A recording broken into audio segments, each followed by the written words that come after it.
A lei da conexão.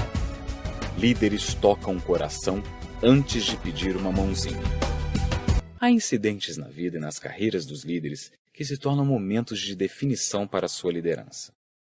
Na percepção dos seguidores, do público em geral e dos historiadores, esses momentos muitas vezes mostram que aqueles líderes são e o que eles representam.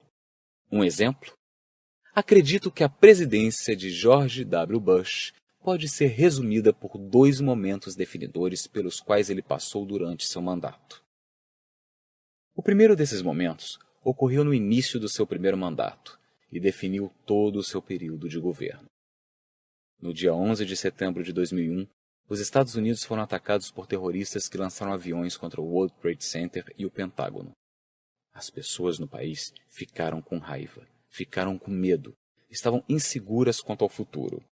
E também choravam a morte de milhares de pessoas cuja vida foi ceifada pelos terroristas. Apenas 4 dias depois da queda das torres do World Trade Center, Bush foi ao Marco Zero. Ele passou algum tempo lá com bombeiros, policiais e membros das equipes de resgate.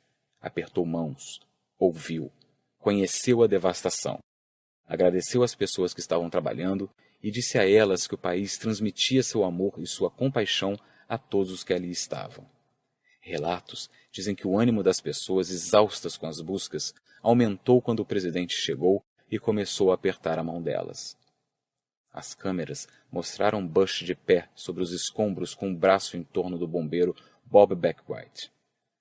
Quando alguns da multidão gritaram que não conseguiam ouvi-lo, Bush gritou de volta: "Eu consigo ouvir vocês.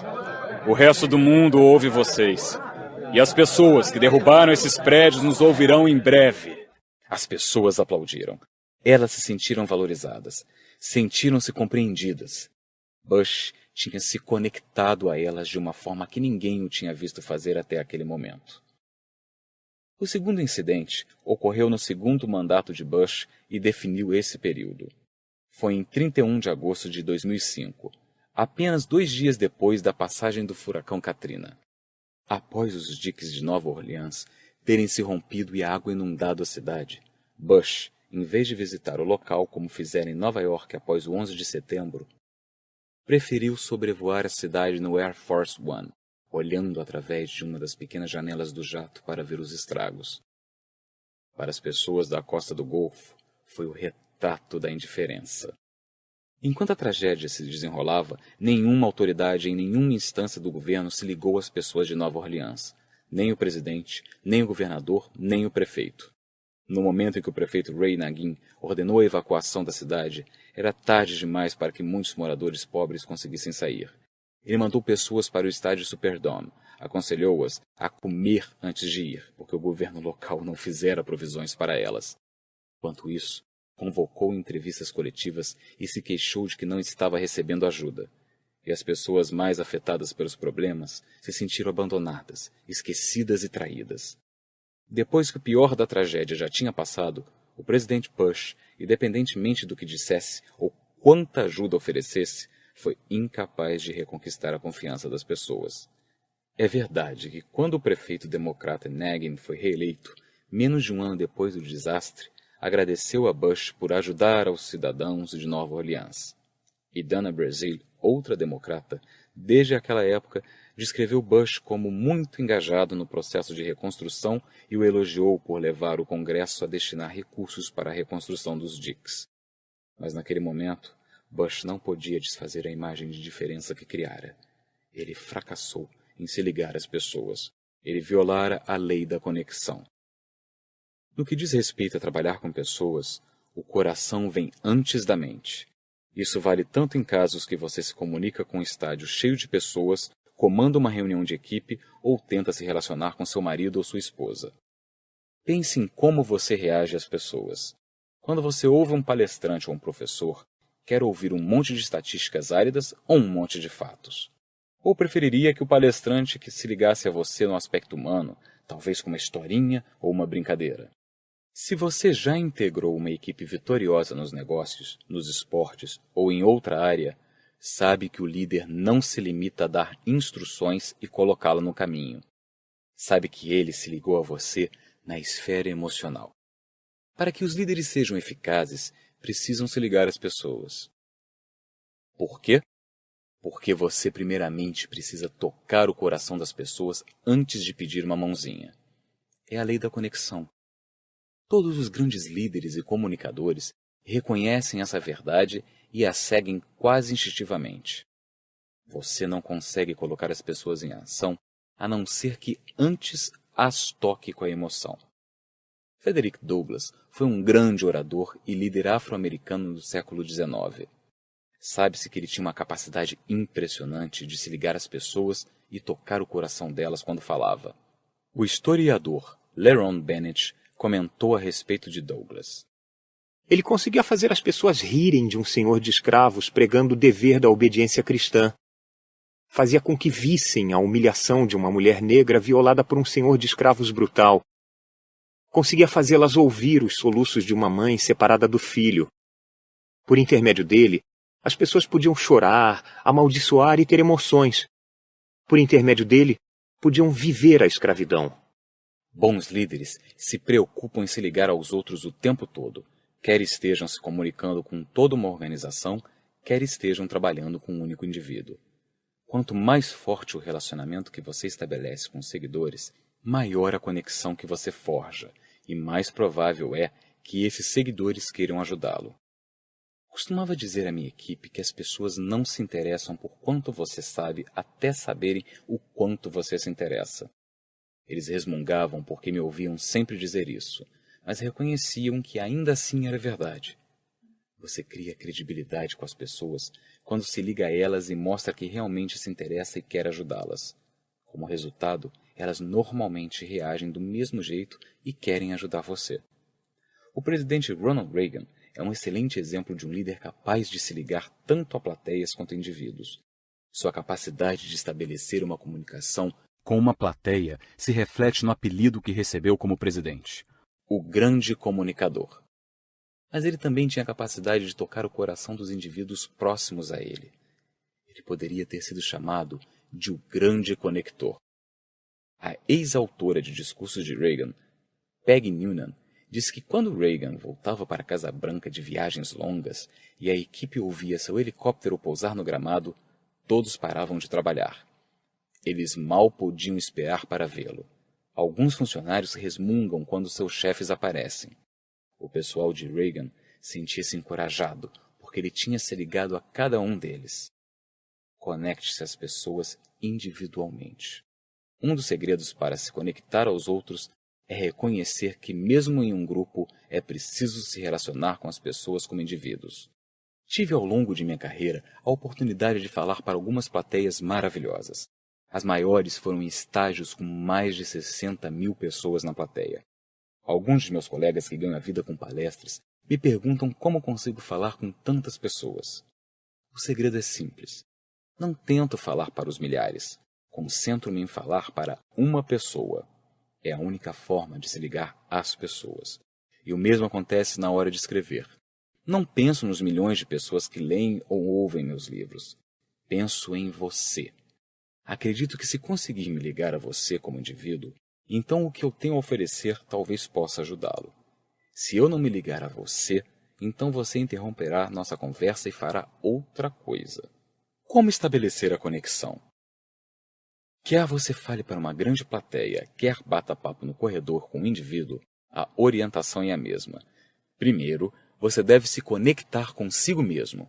Você precisa saber quem é e confiar em si mesmo, caso deseje se conectar aos outros. As pessoas não atendem ao chamado de uma trombeta insegura. Seja confiante e seja você mesmo. Se você não acredita em quem é e aonde quer chegar, trabalhe isso antes de fazer qualquer outra coisa. Você também deve se comunicar de forma aberta e sincera. As pessoas podem identificar um impostor a quilômetros. O lendário técnico da Liga Profissional de Futebol Americano, Bill Walsh, observou que nada é mais eficaz que um elogio sincero e preciso, e nada é mais prejudicial que um cumprimento fingido. Os líderes autênticos conectam-se aos outros. Você tem que conhecer o seu público. Quando você trabalha com indivíduos, conhecer o público significa saber o nome das pessoas, conhecer suas histórias, perguntar sobre o sonho delas. Quando você se comunica com uma plateia, tende a aprender sobre a organização e suas metas. Você quer falar sobre algo que interessa a elas, não apenas sobre algo que interessa a você. Você tem que viver a mensagem que transmite. Talvez a coisa mais importante que você pode fazer como líder e comunicador é praticar o que você prega. É a origem da credibilidade. Muitas pessoas no mercado estão dispostas a dizer uma coisa para o público, mas fazer algo diferente nos bastidores. Estas não duram.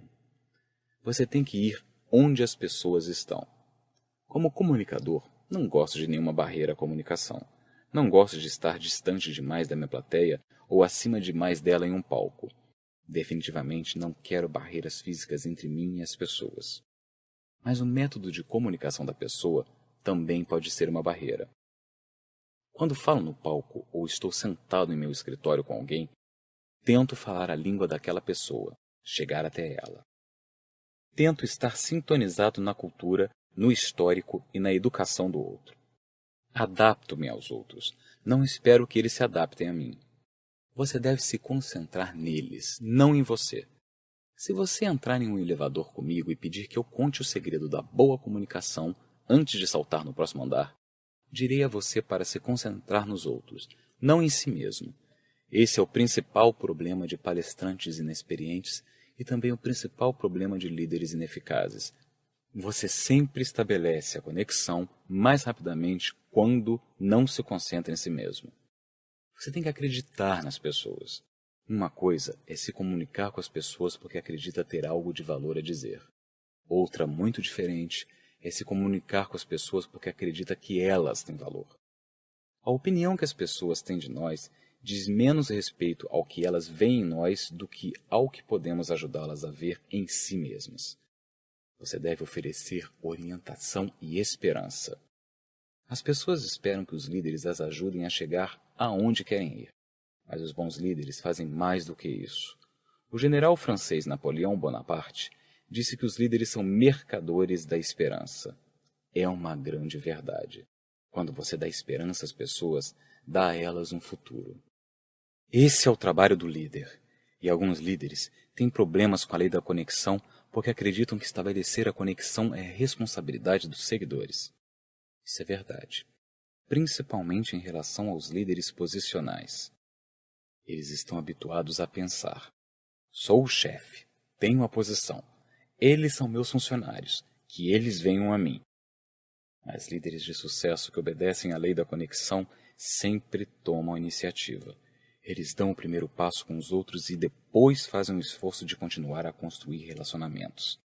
Nem sempre é fácil, mas é importante para o sucesso da organização. Um líder tem de fazer isso, sem levar em conta a quantidade de obstáculos existentes. Aprendi essa lição em 1972, quando passei por uma situação muito difícil.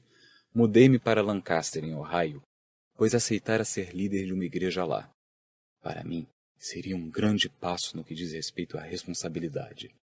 Antes de aceitar a posição, soube que a igreja acabara de passar por uma grande batalha em torno de um projeto de construção.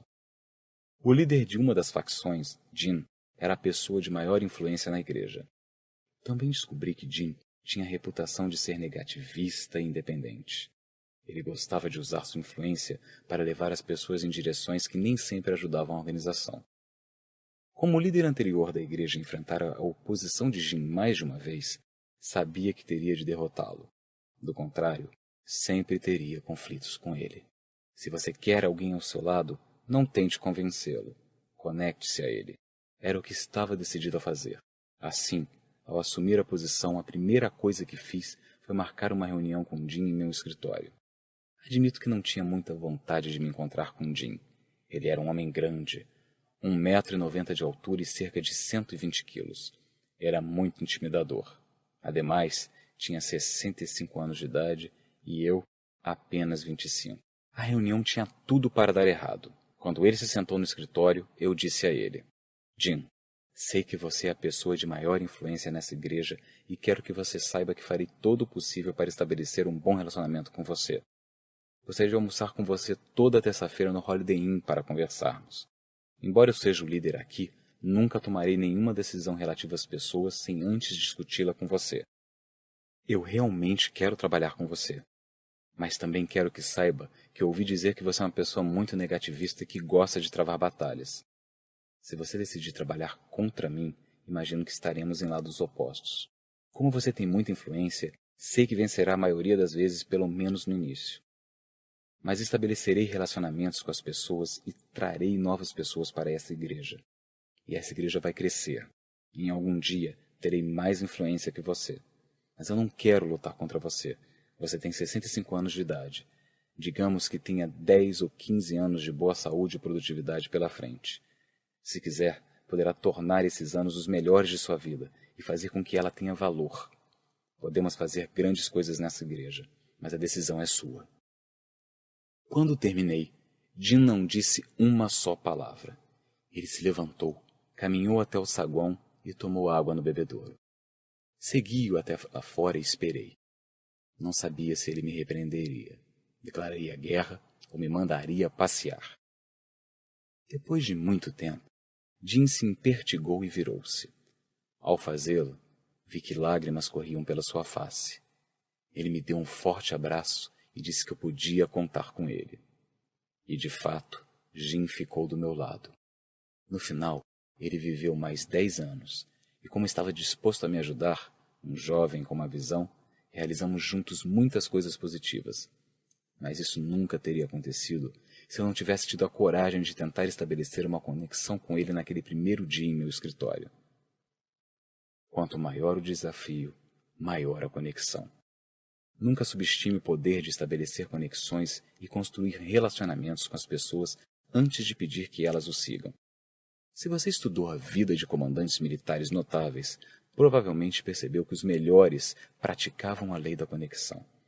Na França, durante a Primeira Guerra Mundial, o general Douglas disse ao comandante de um batalhão antes de um ataque perigoso: Major, quando for dado o sinal de subir até o alto, quero que vá à frente de seus homens. Se o fizer, eles o seguirão. A seguir, MacArthur retirou a cruz de condecoração do seu uniforme e a colocou no do major. Ele, de fato, o condecorara por heroísmo antes de pedir que o demonstrasse. O major, claro, liderou seus homens. Eles o seguiram até o topo e atingiram seu objetivo. Nem todos os exemplos da lei da conexão são tão dramáticos, mas todos eles são eficazes. Disse, por exemplo, que Napoleão tinha o hábito de conhecer todos os seus oficiais pelo nome e lembrava-se de onde viviam e que batalhas travaram com ele. Robert Lee era conhecido por visitar seus homens nos acampamentos na noite anterior a qualquer grande batalha. Ele, com frequência, enfrentava os desafios no dia seguinte sem ter dormido. Mais recentemente, fiquei sabendo como Norman Schwarzkopf se conectou às suas tropas na Primeira Guerra do Golfo. No Natal de 1990, ele passou o dia nos refeitórios entre os homens e as mulheres que estavam distantes de suas famílias. Em sua autobiografia, ele relata: Apertei as mãos de todos os que estavam na fila, fui para trás do balcão para cumprimentar os cozinheiros e ajudantes e atravessei todo o refeitório, parando em cada mesa, desejando a todos Feliz Natal. Depois fui para o segundo e terceiro refeitórios e fiz a mesma coisa. Voltei para a primeira barraca e repeti o exercício, porque naquele momento, ali estavam outros soldados, novos rostos. Ali sentei-me com alguns dos soldados e jantei. Ao longo de 4 horas, devo ter dado 4.000 apertos de mão. Norman era general. Ele não precisava fazer aquilo, mas fez. Ele utilizou um dos métodos mais eficazes para se ligar às pessoas, algo que chamo de caminhar lentamente pela multidão. Pode parecer piegas, mas realmente é verdade. As pessoas não se preocupam com o quanto você sabe até saberem o quanto você se preocupa. Como líder, encontre tempo para estar à disposição das pessoas. Aprenda o nome delas. Diga-lhes o quanto você as valoriza. Descubra o que elas estão fazendo. E o mais importante, escute. Líderes que se relacionam com as pessoas e realmente se conectam a elas são líderes que as pessoas seguirão até os confins da Terra. Quando um líder realmente faz o trabalho de se conectar ao seu pessoal, isso fica claro no modo como a organização funciona. Os funcionários demonstram lealdade e ética de trabalho muito clara. A visão do líder passa a ser a aspiração das pessoas. O impacto é inacreditável. Uma das empresas que admiro é a Southwest Airlines. A empresa faz sucesso e apresenta lucros, enquanto outras companhias fracassaram e faliram. Herb Kelleher, fundador da empresa e atual presidente executivo do conselho, é a pessoa responsável pelo sucesso inicial da organização e a criação de sua cultura. Adoro o que os funcionários da Southwest fizeram no Dia do Chefe em 1994, porque mostra o tipo de conexão que Kelleher estabeleceu com seu pessoal. Eles publicaram um anúncio de página inteira no jornal para enviar a seguinte mensagem a ele. Obrigada, Herb, por lembrar do nome de todos nós. Por dar apoio à casa Ronald McDonald. Por ajudar a carregar a bagagem no Dia de Ação de Graças. Por escutar. Por administrar a única grande companhia aérea lucrativa. Por cantar em nossa festa de fim de ano. Por cantar apenas uma vez por ano. Por nos deixar trabalhar de bermudas e tênis. Por ser um amigo, não apenas um chefe. Feliz Dia do Chefe de cada um dos seus 16 mil funcionários. Uma demonstração de afeto como essa só acontece quando o líder trabalhou duro para se conectar com seu pessoal. Nunca subestime a importância de construir pontes entre você e as pessoas que você lidera. Há um antigo ditado que diz: para guiar a si mesmo, use a cabeça. Para guiar os outros, use o coração. Essa é a natureza da lei da conexão. Sempre toque o coração de uma pessoa antes de pedir a ela uma mãozinha. Conforme prometi, incluí alguns questionamentos no fim de cada faixa para ajudá-lo a aplicar cada lei à sua vida. Não queime etapas. Só passe para a próxima faixa depois de refletir sobre as questões. Considere-as como experiência de aprendizado. Como aplicar a lei da conexão à sua vida? O que realmente quer dizer conecte-se a você mesmo? Quer dizer conhecer e gostar de quem você é. Comece avaliando seu nível de autoconsciência. Responda às perguntas. Como descreveria minha personalidade? Qual é a minha maior força de caráter? Qual é a minha maior fraqueza de caráter? Qual é meu maior bem? Qual o meu maior déficit? Numa escala de 1 a 10, que nota me daria sobre como me relaciono com os outros? Numa escala de 1 a 10, que nota me daria sobre como me comunico com os outros? Numa escala de 1 a 10, responda: é fácil gostar de mim? Depois que responder a essas perguntas, peça que 3 pessoas que o conheçam bem respondam as mesmas perguntas sobre você. Compare as respostas. Se as respostas delas forem muito diferentes das suas, você tem uma dificuldade de percepção que precisa corrigir. Procure um orientador, um parceiro ou um conselheiro para ajudá-lo a ser mais consciente de si mesmo e ajudá-lo a valorizar seus pontos fortes e a lidar de modo positivo com as suas fraquezas. Aprenda a caminhar lentamente pela multidão. Quando você estiver em meio a seus funcionários e colegas de trabalho, transforme em prioridade estabelecer relacionamentos e conexões. Antes de entrar nas questões de trabalho, estabeleça uma conexão com pessoas que você ainda não conhece. Isso pode levar algum tempo. Com pessoas que você conhece bem, ainda assim procure manter uma conexão. Isso talvez custe alguns minutos do seu dia, mas os dividendos futuros serão enormes. E isso transformará o local de trabalho em um ambiente mais positivo. Bons líderes são bons comunicadores. Em uma escala de 1 a 10, como você classificaria sua capacidade de falar em público? Se você classificou a si mesmo abaixo de 8, precisa trabalhar para melhorar suas habilidades.